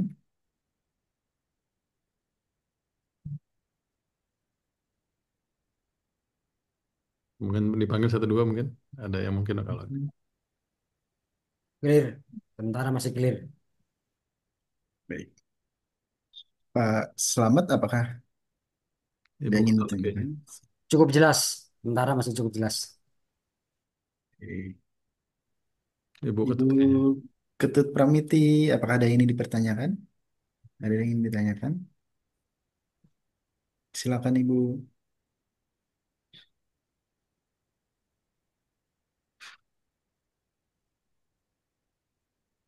Belum ada suaranya ya. Masih belum ada suara. Halo. Nah, iya. Iya Ibu, Ya. silakan. Yang ingin saya tanyakan, mungkin ya kita kan baru akan memulai usaha nih. Apakah kita sudah harus punya inidia atau bagaimana Pak Farhan? Iya. NIB nanti Ibu setelah sesi pelatihan semua. Karena NIB itu kita perlu yang pertama usahanya apa, yang kedua mereknya. Nah, itu jadi nanti kita akan dorongnya di sesi pelatihan keempat dengan tema legalitas, Ibu. Ya, artinya itu kita harus punya gitu ya, walaupun baru mulai gitu maksud saya Pak. Iya, harus punya betul. Nah, jadi teman-teman kenapa NIB sama PT ini penting karena nanti banyak fasilitas pemerintah, Ibu. Tapi pasti ditanya itu NIB-nya, gitu. Jadi misalnya nanti kan harapannya setelah FIF ini selesai ataupun sambil berjalan, Bu Ketut juga nanti bisa gabung dengan UMKM binaan apa Provinsi Bali gitu misalnya contohnya ya gitu ya. Karena nanti benefitnya banyak, manfaatnya banyak, kadang sampai ekspor Ibu. Di semuanya fasilitas pemerintah rata-rata sih gratis ya rata-rata ya. Biasanya mereka pasti minta ya nama, nomor telepon. Nah, setelah itu dia akan minta NIB sama minimal NIB ya. Nah, sama kalau saya biasanya tanggung NIB PT perseorangan aja sekalian gitu. Karena ini kan menunjukkan bahwa kita memang sudah mau serius gitu, Ibu. Ya, terima kasih Pak Farhan.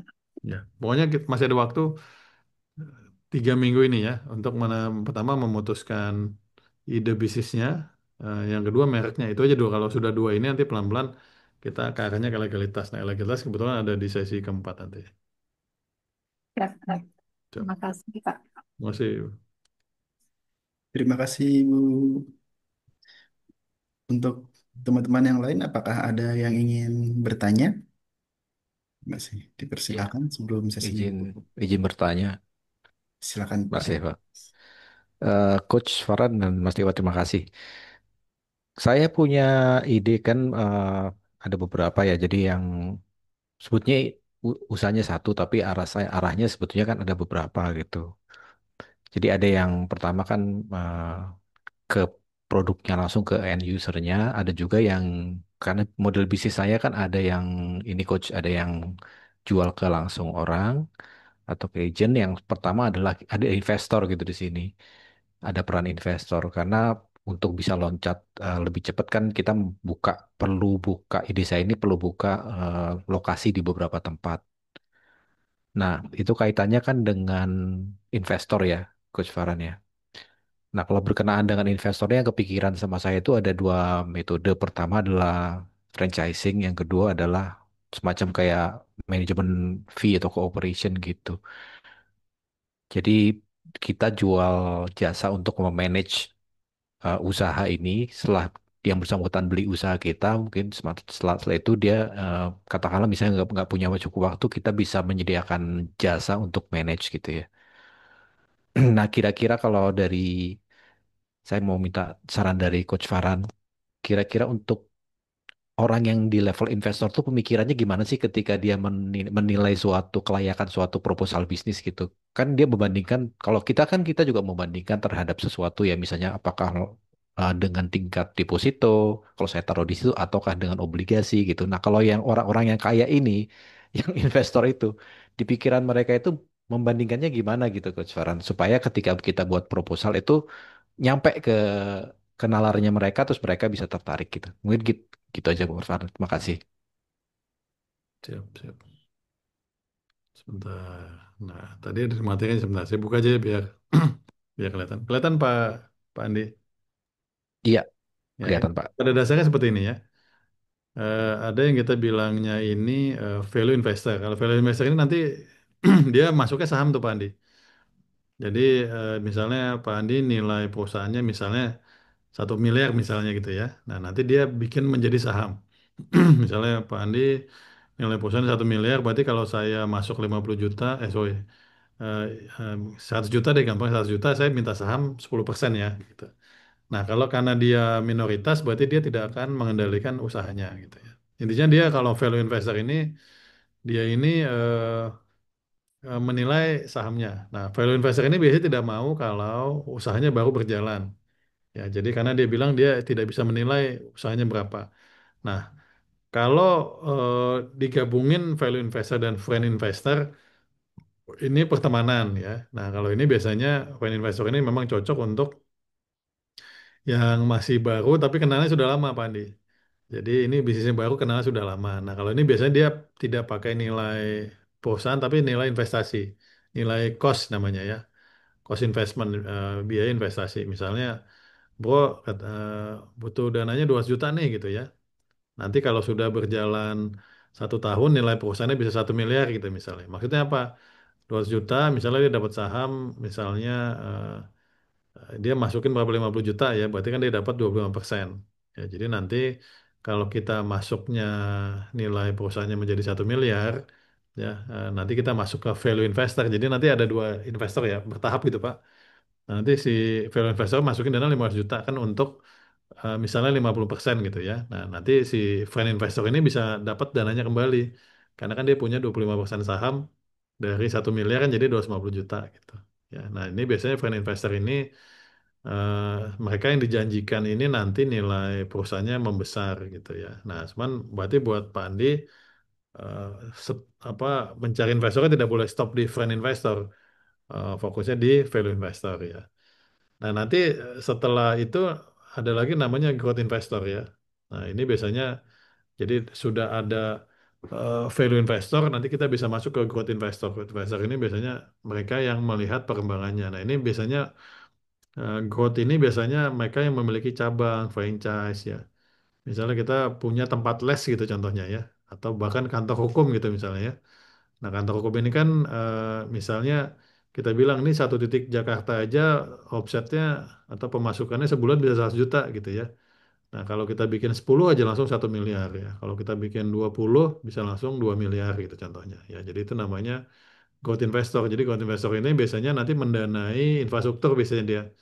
Ya udah saya danai deh sewa kantornya atau saya danai deh biaya operasionalnya gitu ya. Nah, nanti tinggal mereka kadang dia minta saham juga sebagai jaminan atau meminta bagi hasil bulanan ataupun dividen tahunan gitu. Nah, ada lagi namanya ekonomis nih. Kalau ekonomis ini memang nanti biasanya ini kalau perusahaan kita sudah TBK ya. Jadi kita sudah ada di papan atas. Nanti dia ngeliat nih keadaan ekonominya ke depannya lagi ngetren teknologi, nanti dia beli sahamnya teknologi. Tapi ini biasanya sudah masuk di mereka yang memiliki saham gitu. Ya, ini sama juga bandarmologi investor sama technical investor ya. Jadi buat teman-teman nanti pendanaan itu tahapannya biasanya kan dimulai dari dana pribadi. Ya, tahap kedua adalah dana orang namanya angel investors ya. Nah, setelah itu biasanya nanti akan mulai masuk ke private equity. Jadi kita diberi dana lalu kita memberikan saham. Nah, nanti ujungnya banget bila omsetnya bisa sampai 10 miliar ya, bahkan 100 miliar 1 tahun nanti kita bisa masuk namanya papan pengembangan atau IPO atau TBK. Nah, kalau TBK tadi sudah mulai bermain dengan saham gitu. Jadi kalau ditanya harapannya saya dan juga mungkin harapan teman-teman dengan mengikuti FIF Partner ini ya tidak hanya mencari keuntungan tapi membesarkan usahanya. Nah, usaha-usaha ini kan nanti kan mudah-mudahan bisa dilanjutkan mungkin untuk keluarganya atau bukan untuk anaknya gitu ya. Karena saat ini kan kita maksudnya biarkanlah kita yang membuat fondasi bisnisnya nanti keluarga yang tidak tinggal melanjutkan. Gitu. Harapannya sih seperti itu. Gitu Pak Andi secara umum. Jadi memang beda-beda ya maksudnya itunya nanti profilnya beda-beda kebutuhannya. Cuman jadi kita kalau mau enak memang uji coba dulu ke friend investor aja dulu, ke teman, saudara, keluarga gitu ya. Gitu. Ya, makasih Coach. Ya, Coach, kalau mengenai pengikatannya gimana ya? Kalau misalnya katakanlah misalnya seperti yang tadi Coach Farhan kemukakan kan ada ada beberapa investor dan kemudian investor itu uh, invest bukan hanya bisa dia invest berupa dana ya, tapi juga dia punya tanah atau lahan. Kalau kaitannya tadi seperti Pak Joko tadi kan bilang mengenai peternakan, berarti bisa jadi dia kerjasama dari lahan dengan kita mungkin dari ekspertis kita gitu. Nah, kalau seperti itu kerjasamanya pengikatannya secara ya pasti ada hitam di atas putih ya, Coach ya. iya, Kira-kira itu apakah harus ke notaris atau cukup antara di atas kertas segel aja atau gimana tuh? iya, iya. Kira-kira Coach. Kalau sudah melibatkan nilai yang cukup besar itu sangat disarankan notaris, Pak. Nah, kalau misalnya mungkin 500.000, sejuta, 10 juta bisa istilahnya kwitansi sama apa, coretan tangan gitu ya. Nah, saat ini sudah ada ChatGPT, sudah bisa sangat membantu. Nah, kalau sudah bentuknya masuknya lahan, mungkin kantor gitu ya. Nah, itu biasanya nanti tergantung apakah lahan tersebut dipinjamkan, Pak. Ya, kalau dipinjaman itu nanti bentuknya jadi biaya sewa atau diberikan. Nah, itu sedikit berbeda. Lahan ini biasanya sering digunakan untuk bisnis properti. Jadinya disewakan dulu, nanti kalau propertinya laku, nah nanti tinggal bagi hasil. Jadi lahannya dibeli gitu. Nah, ini biasanya buat orang yang punya lahan itu luas, misalnya 1 hektar mau jualnya kan juga susah. Kalau dia mau jual ketengan jadi kayak apa sih, kafling-kafling kan juga lebih ribet gitu. Nah, jadi seperti itu. Cuman kalau untuk lahannya dipinjamkan ya, tidak diberikan seperti untuk perkebunan, nah itu biasanya dianggapnya sewa. Jadi nanti dimasukkan jadi HPP, Pak. Jadi misalnya target omset 100 juta, biaya misalnya biaya karyawan, biaya ya mungkin listrik, apa namanya, bibit dan lain-lain, nanti dimasukkan biaya sewa biasanya 10% dari target gitu ya. Gitu. Jadi dianggapnya biasanya sewa. Kalau HPP itu bukan dari biaya fixed cost itu ya, Pak Ya. Pak Farhan? Jadi Atau HPP itu hmm, ada banyak ya, pendekatannya banyak ya, karena nanti pertama dibedakan dulu ini jasa atau produksi. Nah, produksi juga nanti kan ada produksinya itu maklon, ya. Jadi kalau maklon itu berarti produksinya kita udah nggak hitung tuh, produksinya adalah beli. Nah, berarti HPP-nya lebih ke biaya operasional, gaji, listrik, ya mungkin iklan ya, setelah itu margin ya. Jangan lupa masukin margin. Jadi buat hmm. teman margin itu sebenarnya bagian dari HPP tuh, kadang 30%, Oh, kadang 50% gitu. Nah, yang terjadi itu kali iya. 2 baru dapat margin. Nah, tantangannya pada saat kita banting-bantingan, habis Pak itu ya. Oh, ya sama gaji direktur ya. Karyawan. Kita suka lupa tuh. Oh, Owner nggak digaji kadang-kadang. Jadi kadang-kadang idealnya itu tetap digaji walaupun tidak dibayarkan, Pak. Jadi perusahaan ngutang sama kita gitu. Ya, itu biasanya kalau konsepnya partnership. Partnership itu nanti setelah akhir tahun dilihat keuntungannya berapa, setelah itu dibayarkan gajinya. Jadi kita kayak ngutangin untuk perusahaan dulu, nanti setelah akhir tahun perusahaan untung, perusahaan hmm. mengembalikan ke kita. Jadi itu kenapa pentingnya pencatatan sama pelaporan keuangan, Pak Ade. Kalau mengenai aspek pajaknya di sesi berikut ya, Pak ya, bukan di sini ya. Iya. Eh, Kalau pajak dibahasnya ini ya. ada, iya nanti kalau yang lebih spesifik nanti lebih banyak di sesi one on one memang sih nanti. Jadi kalau pajak itu sangat disarankan kalau omsetnya masih di bawah 4,5 miliar Pak setahun, itu kita ambil pajak UMKM. Pajak UMKM itu berapapun omsetnya dikali 0,5. Ya, 0,5 ini tergantung sih ya gitu. Ya tergantung, bisa dibilang kecil, bisa dibilang besar. Jadi kalau omsetnya 100 juta berarti kan cuma 5 juta. Nah, tapi ya Oh, beberapa kalau teman-teman omsetnya mungkin sudah 10 miliar, 20 miliar, disarankan itu Pak Andi pakai jasa konsultan, konsultan pajak. ya, ya. Nanti konsultan pajak ini nanti bisa ngitung-ngitung bahkan bisa lebih kecil dibanding Lebih 0,5. kecil. Ya. Karena kan yang dihitung kan ke ininya. Tentu saja ya ada ininya sedikit ya. Saya tidak Iya, menyarankan iya. kalau kita kalau sudah omset besar itu nyatat sendiri, lapor pajak sendiri, saya tidak menyarankan. Sebaiknya pakai konsultan Ya. keuangan sama konsultan perpajakan karena ya salah-salah dikit kan di Iya, negara gawat itu. yang ngiris sedap kadang. Oke, berarti apa namanya kalau mengenai pajak itu kalau untuk UMKM itu berdasarkan omset ya, Pak ya. Ya 0,5 Pak. Tapi 0,5 omset itu juga kita nyatet kan. kita yang Berarti betul. Jadi kita masih berarti mengakui dulu betul. Nah, berarti eh, negara atau pajak juga nggak tahu ya, kecuali dia kita bayarnya lewat itu ya, lewat apa rekening. rekening, betul ya Pak ya? Ya, betul, Pak.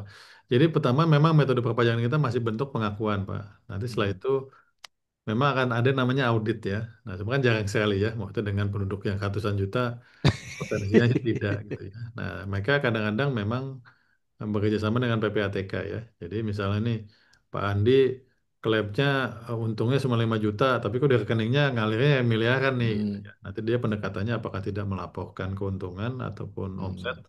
atau memang terjadinya pencucian gitu. Nah, jadi saat ini memang selain pajak itu PPATK Pak yang ngintip-ngintip kita. Ya, ya. Makanya Tapi memang kalau dari itu untuk UMKM ini masih ada napas lah ya Pak ya, karena kan bukan berdasarkan ini tapi berdasarkan omset ya. Omset iya, pun kita yang mencatat ya. Jadi iya, setidaknya dari pemerintah kan ada keberpihakan ke iya, iya, UMKM ya. iya, iya. Oke Nah, Pak. kalau sudah PT perseorangan Pak memang mesti lapor pajak setiap bulan. Walaupun tidak ada omset ya, nanti nihil-nihil aja. Hmm. Nggak susah sih gitu ya. Nihil atau Bapak tetap bayarkan aja misalnya 100.000, 200.000 ya. Jadi nanti pada saat akhir tahun ternyata untung kita lebih besar itu kayak nyicil gitu. Saat ini formatnya biasanya di PPH itu apa, PPH badan ya Pak, bukan PPH individu gitu. Pajak tambahan nilainya apa perusahaan gitu. Ya, jadi untuk UMKM itu tadi yang Coach Farhan sarankan kan membuat NIB dulu ya, NIB, Iya, terus kemudian kita mencatat apa biaya apa-apa operasional kita, baik biaya maupun penjualan secara terperinci, terus kemudian berdasarkan itu juga mungkin eh, mulai bicara mengenai pajak membayar itu 0,5% dari omset kita berdasarkan catatan itu ya, Coach ya. iya. PT Pesuangan Pak nanti bikinnya. Oke, oke. Terima kasih, Coach. Pesuangan sih Menarik banget kayaknya, ini, sangat kayaknya murah. bermanfaat, terutama legalitas. Iya, Yang iya. mana, Pak? Yang pembuatan PT? PT Pesuangan nanti ada di eh, sesi keempat. Jadi buat Kok teman-teman ya memang kan harapannya setelah pensiun kan tetap produktif. Ya, nah, makanya dibuat program FFpreneur ini. Nah, tentu saja pertanyaannya teman-teman setelah FFpreneur ini kan paling penting Pak. Ini mau lanjut jadi pengusaha apa tetap mau jadi pensiunan? lanjutlah? Kalau jadi pengusaha, NIB sama PT Perseorangan Pak. Nanti setelah yang Iya. 6 bulan setahun kalau dilihat bagus, PT Persero ya badannya. Kalau itu memang perlu beberapa orang, modalnya masih jelas gitu. Nah itu jadi setahun ini bisa dibilang belajarnya gitu ya. Tahun depan monggo didalami kembali. Pak, kalau yang PT perseorangan tadi keuntungannya kalau ikut tender atau apa ya? Iya kalau Lebih ke arah itu situ ya? sudah diakui Pak. Walaupun PT UMKM namanya ya gitu. Nanti tender dan lain-lainnya itu sih tergantung Pak. Kalau pemerintahan memang masih PT Persero Pak. Cuman kalau misalnya jadi supply Oh. chain, misalnya FIF Hmm. ataupun mungkin kampus gitu ya, eh, dia bisa pakai PT Perseorangan. Cuman kalau pemerintahan setahu saya masih PT Persero saat ini. Oke. Kalau mengenai aspek legalitas dibahas di training sesi depan ya, Pak? Sesi keempat Pak nanti terakhir. Oh, oke. Nanti mungkin saya tanya banyak di situ, Pak. Boleh, boleh. Terima kasih, Pak. Pokoknya yang penting teman-teman ide bisnis sama merek aja dulu tuh, karena nanti nyambungnya tuh ke nama PT sama ke perpajakan dan lain-lainnya gitu. Oke, makasih Pak Andi. Deva, monggo kalau masih ada atau kalau tidak kita tutup aja.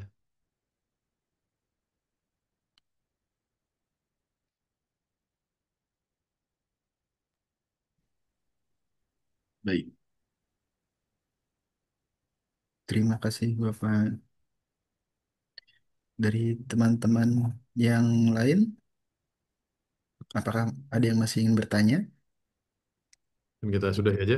Nah, kalau Sepertinya sudah cukup. Saya pun kembalikan bila ke. ada pertanyaan bisa japri juga ya nanti di Siap. Oke, Deva silakan tutup aja. Makasih. Siap. Terima kasih teman-teman yang telah hadir di sesi pada pagi hari ini, di sesi pelatihan kedua. Untuk sesinya seperti itu.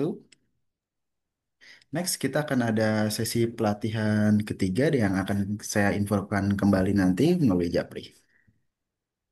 Kurang lebihnya mohon maaf, itu saja dari saya. Wassalamualaikum warahmatullahi wabarakatuh. Salam. Makasih Salam. semua. Terima kasih, Salam. Coach Terima kasih, Farhan. Coach. Selamat malam. Terima kasih, Kang Deva. Terima kasih Deva.